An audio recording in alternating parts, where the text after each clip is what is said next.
এই সবাই কোথায়? নানু ডাকছে।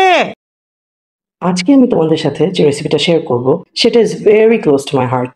এই ট্রেডিশনাল বেঙ্গলি ডেলিকেসি আমাকে আমার রুটসের সাথে খুব ডিপলি কানেক্ট করে। আমি যখনই এই রেসিপিটা করি খুব ইমোশনাল হয়ে যাই। এটা আমাকে আমার নানু খাওয়া শিখিয়েছে। সামার ভ্যাকেশনে যখনই আমরা নানু বাসায় যেতাম তখন সব কাজিনরা একসাথে বসে এই আমদুধ ভাত খেতাম। সো আজকের ভিডিওতে I will show you this beautiful Bengali dish. So let's start. Hi everyone, আসসালামু আলাইকুম। কি খবর সবার? এই রেসিপিটা করতে খুব বেশি একটা ইনগ্রেডিয়েন্ট লাগবে না। ফার্স্টে আমি আমগুলো নিয়ে নিয়েছি। সিন্স আমার আম্রপালি খুব পছন্দ, আমি ওটাই বেশিরভাগ সময় প্রেফার করি যখন অ্যাভেলেবল থাকে। তাছাড়া তোমরা যে কোনো আম নিতে পারো, আমের অনেক নিউট্রিশনাল ভ্যালু আছে। আমি আমগুলোকে মিক্সিং ব্লেন্ডারে স্কোয়াশ করে নিলাম। খুবই অল্প পানি দিয়েছি ফর থিক কনসিস্টেন্সি। আমি এই ছোট লিকুইড পোরিং কাপগুলো নিয়েছি দারাজ থেকে। সিন্স আমি অনেকদিন ধরে এই রেসিপিটা প্ল্যান করছিলাম, আমি এরকম 3টা কাপ নিয়েছি to add the major elements in this dish. আমি ফার্স্ট কাপে স্কোয়াশড ম্যাঙ্গো দিয়ে দিচ্ছি, পুদিনা পাতা দিয়ে গার্নিশ করে দিলাম। এরকম 2টা কাপ আমি রেডি করে ফেলেছি। সিন্স আমি তোমাদেরকে আজকে 2 টাইপের প্লেটিং দেখাবো। কাপসগুলো আমার রেডি হয়ে গেছে, এখন আমি কাপসগুলোকে সাইডে রেখে দিলাম। আমি একটা কুকিং প্যান নিয়ে নিয়েছি। এই কুকিং প্যানে আমি অ্যাড করে দিয়েছি এই মিল্ক লিকুইড। স্টোভটাকে অন করে নিলাম। এখন আমি আস্তে আস্তে এই লিকুইড মিল্কটাকে নাড়তে থাকবো। আমি সবসময় এই মিল্কটা ইউজ করি, তোমরা কোন ব্র্যান্ডটা ইউজ করো do let me no in the comment section. সাথে একটা এলাচি দিয়ে দিলাম। আমি এখানে পাউডার্ড মিল্কও অ্যাড করেছি। আমি যে গেম চেঞ্জার এলিমেন্টটা ইউজ করব সেটা হচ্ছে স্যাফরন। স্যাফরনটাকে অবশ্যই একটু কেওড়া জলে ভিজিয়ে রাখতে হবে। আমাদের দেশের বেশিরভাগ লোক স্যাফরনকে জাফরান বলে, আমি যদিও স্যাফরনই বলি বিকজ আমি ওটাতেই কমফোর্টেবল। 1 কাপ রানি মিল্ক সরিয়ে রেখেছিলাম, এখানেও আমি 2টা কাপ রেডি করব।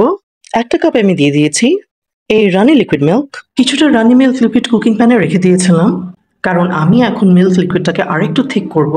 আর এই লিকুইড মিল্ককে থিক করার জন্য আমি অ্যাড করেছি পাউডার্ড মিল্ক, সাথে অ্যাড করেছি কনডেন্সড মিল্ক। কনডেন্সড মিল্কটা টোটালি অপশনাল, শুধু পাউডার্ড মিল্কটা অ্যাড করেও তুমি থিক করতে পারো।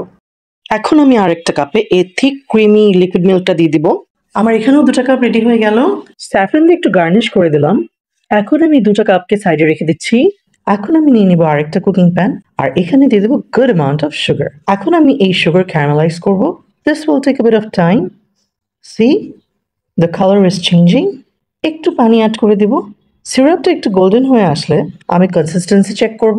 স্লাইটলি থিক হয়ে আসলে 1 কাপ সরিয়ে রাখবো, আর বাকি সিরাপটা আমি আরেকটু থিক করব। তারপরে আমি আরেকটা সুগার সিরাপ কাপ রেডি করে ফেলবো। এখানেও আমার 2টা কাপ রেডি হয়ে গেছে। আমি কাপগুলোকে সাইডে রেখে দিচ্ছি। Now I will make the steamed rice. আমি এখানে পোলার চাল নিয়েছি, আমি চালটাকে ভাতের মতোই রান্না করে ফেলবো। আমার স্টিমড রাইসটাও রেডি হয়ে গেছে। রাইসটাকে একটু ঠান্ডা করতে রেখে দিয়েছি। রাইসটা আমার ঠান্ডা হয়ে গেছে। এখন আমি এই ডেজার্ট কাপে রাইসটাকে সেট করে নিলাম আর সাইডে রেখে দিলাম। আমার সব এলিমেন্টস রেডি হয়ে গেল। Time to plate. আমি এখানে 2 টাইপের প্লেটিং করেছি। এখন আমি তোমাদেরকে ফার্স্ট প্লেটিংটা দেখাবো। আমি ফার্স্টে এই হোয়াইট প্লেটটা নিয়ে নিলাম, রেখে দিলাম এই স্কোয়াশড ম্যাঙ্গো কাপ।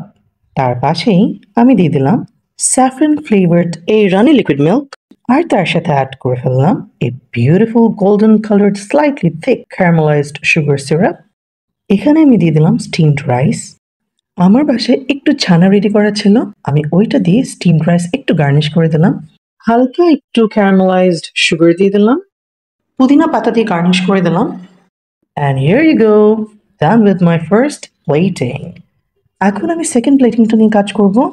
সেম প্লেটটা নিয়ে নিলাম। এখানে আমি হোয়াইট বোলটা নিয়ে নিয়েছি। স্টিমড রাইসটা দিয়ে দিলাম, রেখে দিলাম স্যাফরন ফ্লেভার্ড এই ডেন্স লিকুইড মিল্ক। তার সাথে আমি অ্যাড করে দিলাম এই squashed mango cup, and finally add করে দিলাম এই thick glossy honey like textured caramelised sugar syrup. Steamed rice garnish করে দিলাম with a little bit of chana and a little bit of this golden brownish sugar syrup. And there you go, my second plating is also ready. এখন it is tasting time. আমি আগে first প্লেটিংটা try করব। আমি এই steamed রাইসের উপরে দিয়ে দিলাম এই স্কোয়াশড ম্যাঙ্গো, তার উপরে আমি ড্রিজল করে দিলাম এই runny milk liquid, and now I will drop this gorgeous caramelized sugar syrup. খুবই নাইস একটা golden colour. And now I will take my first bite. Wow, nice, really good. You know, loving the sweetness of this squashed mango. Runny milk liquid makes me feel very light. And those caramelized sugar in it, just lovely. Well balanced. It's very close to what I used to have in Nanu Basha. যারা runny milk liquid and less dense sugar syrup prefer করো, go for the first plating. এখন আমি second plating টা try করব. Squashed mango দিয়ে দিলাম over the steamed rice. Then আমি add করলাম a dense creamy liquid milk. And last but not least, releasing this caramelized thick golden brown syrup. Look at how gracefully this is falling. Now I will go for my first spoon.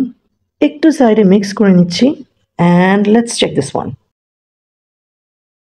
Wow, this is really comforting, giving me a sense of warmth, very refreshing. The sweetness of those mango is still there. I can feel the richness of this creamy milk, and this dense caramelized sugar syrup has taken the dish to another level. Slightly different from what we usually have. Very nice, really satisfying. তোমরা যারা ডেন্সড creamy milk আর sugar syrup prefer করো, go for plating 2. তোমাদের কোন প্লেটিংটা ভালো লাগলো, plating 1 নাকি plating 2? এই sophisticated আমদুধ ভাত রেসিপিটা তোমাদের কেমন লাগলো? Do let me know in the comment section. So until my next video, see you, take care, bye bye.